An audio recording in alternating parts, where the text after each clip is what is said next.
guys, I'm Sure Command today, Raid Shadow Legends. Welcome to the video, guys. Happy to have you here talking a little Raid Shadow Legends with yours truly. Today, we have Andryssia. Honestly, one of my favorite, more underrated epic champions in the game. She's a Void Affinity Epic High Elf. Before we get to her kit and how I have her built out and why I love this champion so much, a few shout-outs to you guys. We have Wreck-It Nick looking for Andryssia. When we have a long RM. We love you, bro, but I'm not going to read that comment. That's a long one.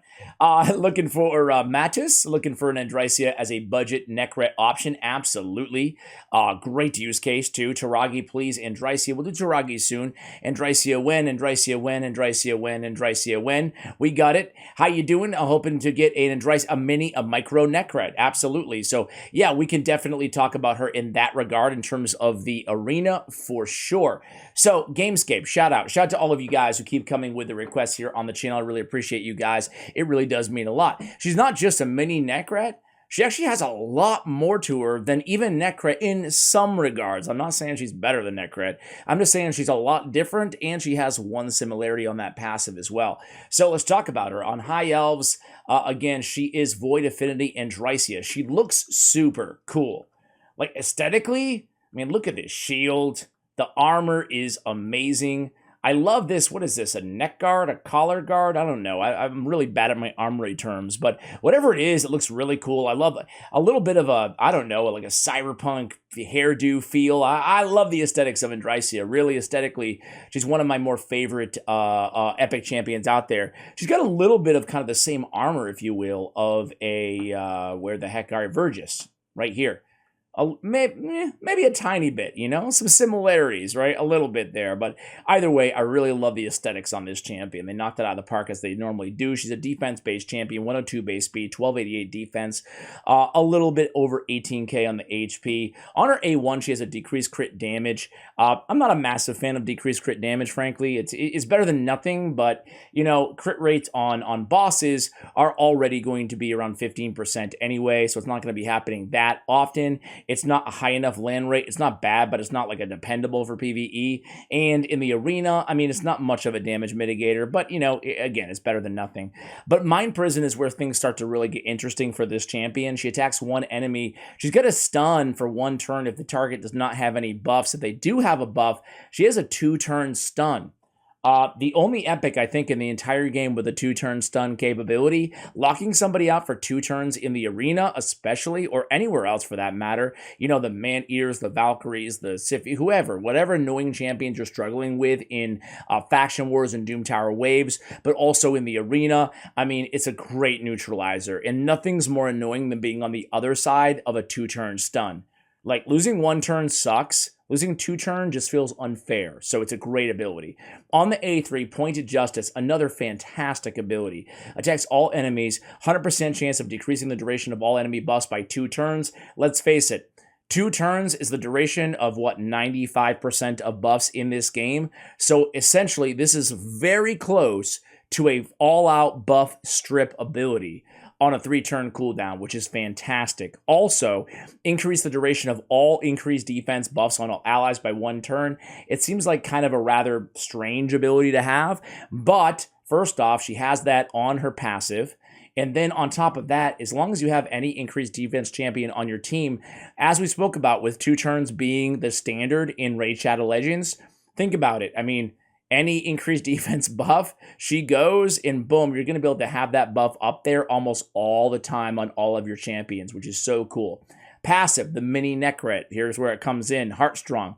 At the start of each turn, places an ally protect for 2 turns, and the ally with the lowest HP will not be placed on this champion. Also places a strengthen and increased defense on this champion for 2 turns. What a great ability. There's no block debuffs and ally protect and strengthen like Necret has, but I mean, there's something beautiful about, and this happens at the start of each turn, granted 5-turn cooldown, but in the arena, All you need is one. And basically that ally protect is going to mitigate 50% of their damage. It's a way to, if you don't go first with a go first team, it's a way to protect your most fragile asset, your nuker, right? So it's a really good ability. It's it's fantastic. There's no epic ability in the game quite like that in terms of the passive. Let me just show you really quickly Necrets for those of you who might not be familiar with his kit and what he does. It's this passive. Places a block debuffs, a strengthen, and an ally protect on the lowest HP at the start of each round. The reason, not just because of the protection and everything, the protected ally protect, the reason this is so incredibly good is because, and I'm comparing a Void Legendary to her, so like no slight to Andryssia, but the block debuffs allows you to not have to worry about having your nuker or your most fragile champion neutralized in terms of incapacitated CC'd, right? You're not going to have to worry about true fears, about stuns, you don't have to worry about anything freezes except for a Warlord or a Yameko or an Alika or a Basher putting your skills on cooldown, right? So either way, very, very, very good ability. You guys can already see kind of like the utility that it can have, right? Let me go ahead and jump into the build, show you how I built Andryssia. A lot more than meets the eye, I feel like, on this champion. I feel like it's one champion that's kind of easy to glance at and kind of, just push aside and say, whatever, not that good, for a Void Epic. But she actually is really, really special, really good. She might not be the most meta champion in the world, but she's just a fantastic arena or support champion pretty much anywhere. Not to mention that buff strip on the A3, right? And the 2-turn stun, control. She's a really cool champ. Anyway, I made my point. Okay. I would go Commanding Presence on this champion. Strengthen your team's aura. She's a perfect champion to do that with in terms of strengthening your team's aura. However, you could also go with Cruelty. You could go with Phantom Touch on this champion. You can go with, I guess those would be my options, right? I guess, I wouldn't really go Crushing Rend, but she can deal a little bit of damage too, which is fun, but it wouldn't be my go-to. I would go, again, Cruelty, Phantom Touch, on this champion, or of course, Commanding Presence. All right, in terms of masteries, pretty basic champion to build masteries on, or to choose your masteries for, excuse me. I also want to say that with this champion, obviously masteries are going to benefit anybody in this game, but you can get by. You can like max her out or take her even to level 50 if you want to, build her like with a nice amount of accuracy and survivability. And then you can see if you like her before you invest all that energy into farming the masteries up or the gems to farming the masteries up. She benefits from masteries, but it's not going to be a game changer, I went with the accuracy masteries. I went with rapid response because she has debuffs in her kit as well, but instead of going arcane celerity, she's starting out each turn with buffs, 3 of them, right? So you get that nice turn meter response on rapid response there as well. We have Lore of Steel because we have triple perception sets on her. I really want to build her with a lot of accuracy, right? I want to land the stun. Moreover, I do want to remove those buffs and by decreasing the duration on that A3, right? Lasting Gifts, a chance to extend the duration of that strengthen, increased defense, and ally protect that we're casting at the beginning of the turn. On the offense side, again, we just kind of came down the left-hand side, got a little bit of damage with the War Master, especially useful in PvE content, right? In terms of artifacts, as I mentioned earlier, guys, for total stats here, we care about survivability, so we built some nice defense on her, 4K, 50K on the HP. I think those are good end game thresholds to kind of aim for in terms of 50K, 4K on a defense-based champion. 250 on speed. We want her to go kind of fast, right? We'd love for her to come in there after our increased defense champion goes and extend that immediately, or go in with the 2-turn stun and try to neutralize whoever's going to be annoying on the enemy team. And guys, speed should be a big priority on this champion because unlike Necret on that passive, it's happening at the start of each turn, not the start of each round. So when she goes, our nuker has protection. Keep that in mind. So speed is pretty essential on this champion. I don't care about crit rate, crit damage on this champion, and the accuracy is a nice 420 here for us, guys. That's going to be enough for where we're going to be utilizing her, but of course, if you're just trying to min-max her arena capabilities, I would say, you know, an alternate mastery would be going all the way down to Evil Eye, right? So I guess you would just go Master Hexter just to get down to Evil Eye and get that extra 50 accuracy. Moreover, if you really, again, if you're only using her in the arena and you especially want to take advantage of the 2-turn stun as well as the decreased duration, make sure that lands every single time. Well, of course, you could go with accuracy on the chest as well. I'm going HP on the chest. I'm going defense on the gauntlets. I am going accuracy on the banner. I'm going speed on the boots. This is a great build for an all-around champion for Andryssia, right? You can use her in PvE. You can use her in PvP. You can basically use her anywhere, right? She's nice and tanky.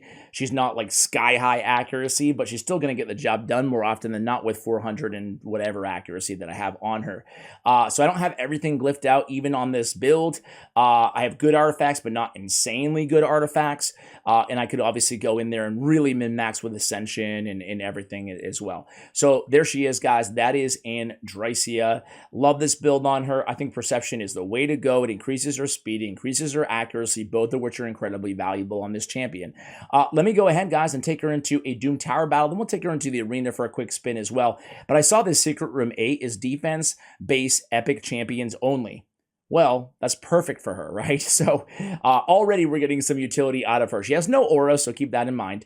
We'll go with Hatatsu. Do I have any gear on Hatatsu? No, I don't think I maybe. That's hard to tell. I don't know. let me go. You know, now that we have the old search function, I don't have to hunt these guys down. Hatatsu is in Guardian gear. Okay, let's do it.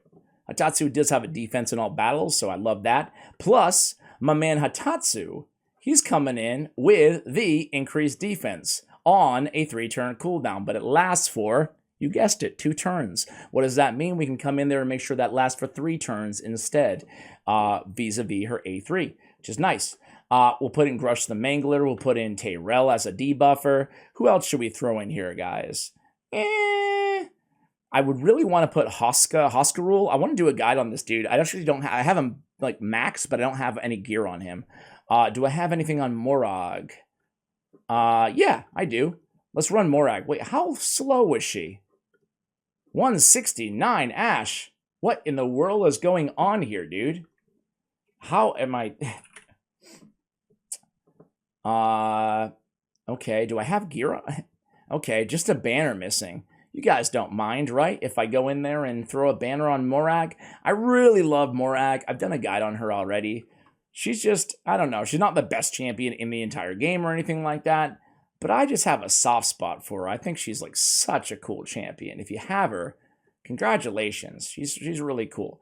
I don't need accuracy on her. Actually, she does have a weaken, doesn't she? Let's throw accuracy on there just for the speed. I found a nice speed banner there. I am correct on that, right? She has an AoE strengthen. No, she has no weaken, Ash. Come on, bro. Whatever. We'll keep the accuracy on her just for now. Mental note. Remove that banner, Ash. All right, so here we go, guys. Let's do it. Let's see how this team does, right? So Andryssia is right there. She just went in the corner. You can barely see her there, right? No, there she is, right there. My bad. It's not even it's not even a void champion. It's Tyrell, Ash. It's Tyrell, dude.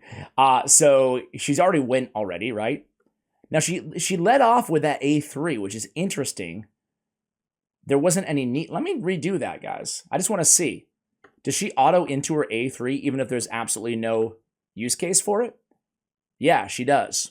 Interesting. I wouldn't want to do that there. But you will notice that apparently Tyrell has the lowest HP. He's got the Ally Protect. She's starting the round with, you can see the lasting gifts, proc on the increased defense and the 2 turns of whatever, of strengthen, of whatever. Come on, bro. Come on. Anyway, we'll let her get into the swing of things here. We landed a 1-turn stun. Keep in mind, if they do have those buffs, it will be a 2-turn stun. But it came in right at the wrong time. So, man, this champion guide is going swimmingly thus far. That was the Ally Protective Morag Bronze Lock. Let's get things kind of cooking here. So here she goes with her A1, going to be up next. Let's see. I think, no, that was her A3. So again, decreased buff duration. Well, there were no buffs, but had there been, they would have all been removed, or at least 2 of them would have been. I think I want to say the second wave on this run, if I remember correctly, has a lot more buffs than the first wave. So let's go ahead and see what she can do. Really cool champ, man. There she goes with the A3 again, man. She goes in with the A3.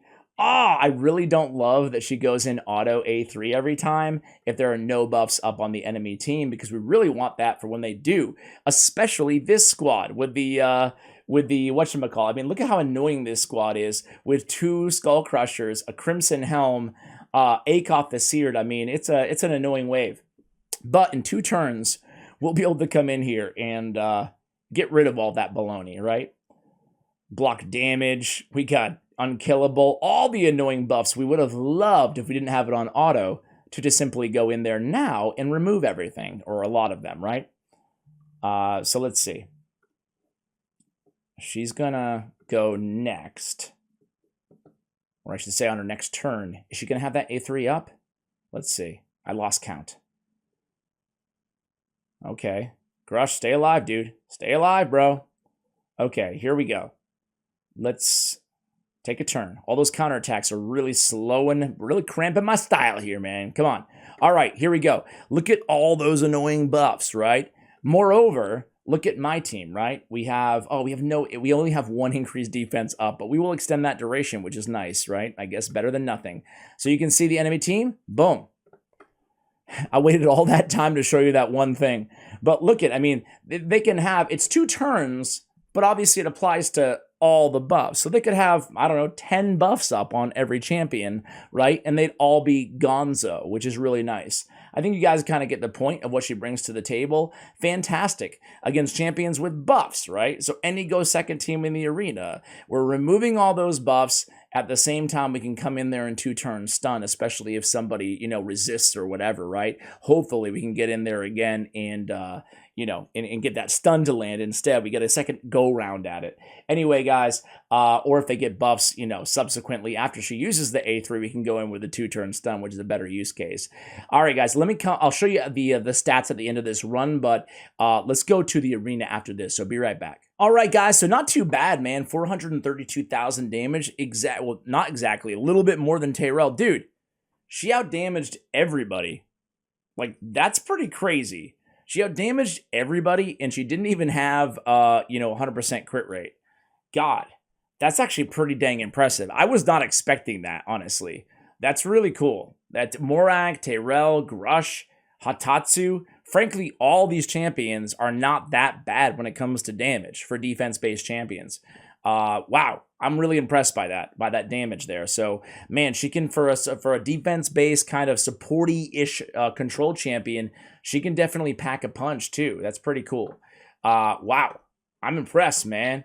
All right, let's go to the arena. Let's see. Let's run her in a go first team. We can't run her in this squad though, because, well, where's the nukage coming? Where's the nukage coming? So we don't need Ryan the Conjurer, do we? Because we do have a little bit of her skill set in terms of the removing buffs with Andryssia. So let's put her in there instead. And then let's go with an epic nuker, guys. Let's go with Genbo or Magnar. I'm not sure if I have Magnar fully built right now. Let's go Genbo. Go with one of my fave epic nukers out there. Genbo the Dishonored. This dude is a monster. He does have increased crit rate, so that will mitigate that 92% crit rate. Let's see how we do here. Oh no, Mithrala's naked. Why do I have Mithrala Lightbane in there? We're still going to win, hopefully. Let's see. So we come in there. We're going to go. So in this circumstance, we don't need to go with the A3. We don't have increased defense, and there's no buffs on the enemies. So let's just 1-turn stun on Arbiter. Boom. Dealt some nice damage, too. And, it didn't actually come into play here. It seems like we would have won either way. But it's, well, I don't want to speak too soon. Wait a second here. Wait a second. Let me take it off auto. Everybody's dying. As soon as I say we would have won either way, right? Look at Mithrala. She has literally no gear on, and she's still helping out with the petrification. Let's try that A2 to see if we can kill Ragash. No, we can't, but at least we can stun the dude, right? At least we can stun him. All right. I love the stun lock, man. That's I mean, I don't know. Those quick cooldowns on her abilities, too, I absolutely love. Let me take Mithrala out. My bad on that. I just assumed I had like an Arbiter in there with some gear on. All right, so let's try again. Dude, like I was saying, guys, that 3-turn cooldown, she gets back to him really quickly. It's really a nice kit. So let's go in here again. Now, there's no increased defense champion. Obviously, that's going to get more damage, right? So, hey, I misspoke earlier. I said at the start of each round, she's going to be coming in with the Ally Protect. It's actually each turn, so I apologize for saying that, guys.